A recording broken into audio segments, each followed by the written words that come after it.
கால்வாய் எவ்வாறு பாலமாக இருக்கிறதோ அதே போல இந்த பயணம் நம் ஒவ்வொருவருக்கும் ஒரு ஆசீர்வாதம் மிக்க ஒரு பயணமாக, ஒரு பாலமாக அமைய நாம் ஜெபிப்போம். திருத்தந்தை பிரான்சிஸ் அவர்கள் இன்று நாம் தரிசிக்க இருக்கின்ற இந்த தலத்தை பற்றி என்ன சொல்லுகிறார் என்று நாம் பார்க்கிற போது, இது ஒரு விடுதலை சாசனம் என்று சொல்லுகிறார்.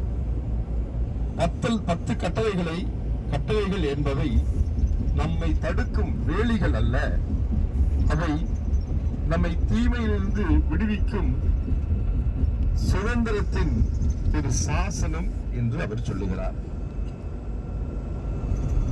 வனாந்தரத்தின் தனிமை, பாலைவனத்தின் தனிமை என்பது, பாலைவனம் என்பது ஒரு வெறுமையான இடம் மட்டுமல்ல, அது கடவுளோடு நாம் நேருக்கு நேர் பேசும் தனிமையான இடம். அங்கேதான் இதயத்தின் தாகம் தீர்க்கப்படுகிறது என்கிறார். இந்த இடம் மன நல்லிணக்கத்திற்கு ஒரு அடையாளம் என்று நாம் பார்த்தோம். நம்முடைய டூர் கைடும் அதை தான் நமக்கு வலியுறுத்தி சொன்னார். சகோதரத்துவம். நாம் அனைவரும் ஒரே கடவுளின் பிள்ளைகள்.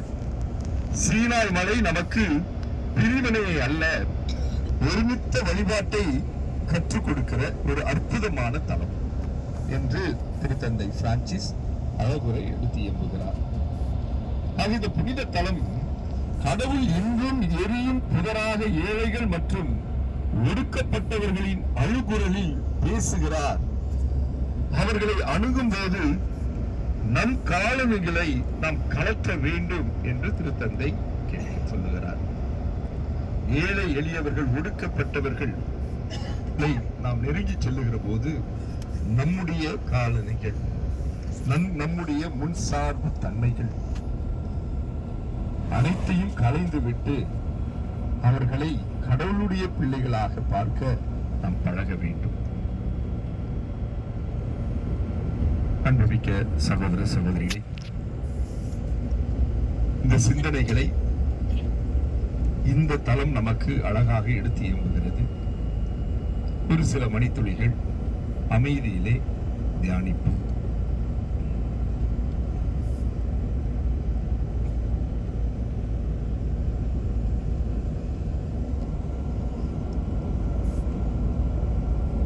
மன்றாட்டு. நாம் சொல்ல வேண்டிய பதில்: ஆண்டவரே, எங்கள் உடன்படிக்கையின் நாயகரை, எங்கள் வேண்டுதல்களை கேட்டருளும். ஆண்டவரே, எங்கள் உடன்படிக்கையின் நாயகரை, எங்கள் வேண்டுதல்களை கேட்டருளும். மறுபடியும் சொல்வோம்: ஆண்டவரே, எங்கள் உடன்படிக்கையின் நாயகரை, எங்கள் வேண்டுதல்களை கேட்டருளும். உலக தலைவர்களுக்காக மன்றாடுவோம். சூயஸ் கால்வாய் போன்ற பாதைகள் நாடுகளை இணைப்பது போல தலைவர்கள் பிரிவினைகளை மறந்து அமைதி பாதையில் மக்களை வழிநடத்த இறைவா உம்மை மன்றாடுகின்றோம். ஆண்டவரே, நாயகரை, எங்கள் வேண்டல்களை கேட்டுள்ளோம். புலம் பெயர்ந்தோருக்காக மன்றாடுவோம். திருத்தந்தை பிரான்சிஸின் விருப்பப்படி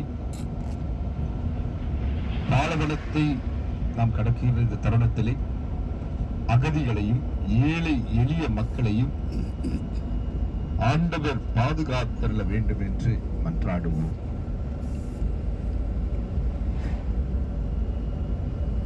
ஆண்டவரே, எங்கள் மன்றாட்டை கேட்டருளும்.